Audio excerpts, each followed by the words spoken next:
जय Malhar news चॅनलच्या सर्व प्रेक्षकांना सपना चौधरीचा नमस्कार। नंदुरबार जिल्ह्यातील तळोदा शहादा तालुक्यात गेल्या 4.5 वर्षांच्या कालावधीत शहादा विधानसभा मतदारसंघात आमदार राजेश पाडवी यांनी केलेल्या विकास कामे आणि त्यांच्या कार्यशैलीने प्रभावित होत शहादा तालुक्यातील शहाणा येथील असंख्य कार्यकर्त्यांनी सोमावल तालुका तळोदा येथे भारतीय जनता पक्षात प्रवेश केला।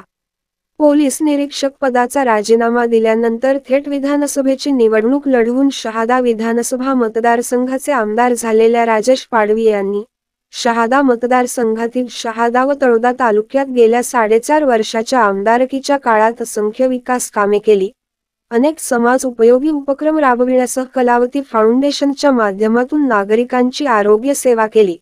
त्यांच्या या कार्यशैलीने प्रभावित होत शहादा तालुक्यातील शहाणा येथील किरण भंडारी, सुदाम ठाकरे, वियानवया, हिम्मत भंडारी, संजय पटले, कमेश रावतले, चिका भंडारी, ललित भंडारी, भुऱ्या भामरे, जामसिंग तडवी, केशव महाराज, अक्षय भंडारी, सुकू महाराज, सुकलाल खर्डे, शंभू भंडारी, रामदास भामरे यांच्यासह असंख्य कार्यकर्त्यांनी आमदार राजेश पाडवी यांच्या सोमावल येथील निवासस्थानी भेट घेऊन चर्चा केली व त्यानंतर भारतीय जनता पक्षात जाहीर प्रवेश केला।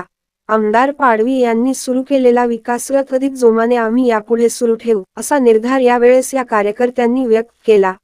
यावेळी महामंत्री बळीराम पाडवी, विधानसभा प्रभारी नारायण ठाकरे, दरबार सिंग, दारा सिंग, लगन पावरा, छोटू शिंदे, शहाणा सरपंच रवींद्र पाडवी, माजी सरपंच किरण भंडारी उपस्थित होते। शहादा प्रतिनिधीसह सपना चौधरी, जय मल्हार न्यूज नंदुरबार।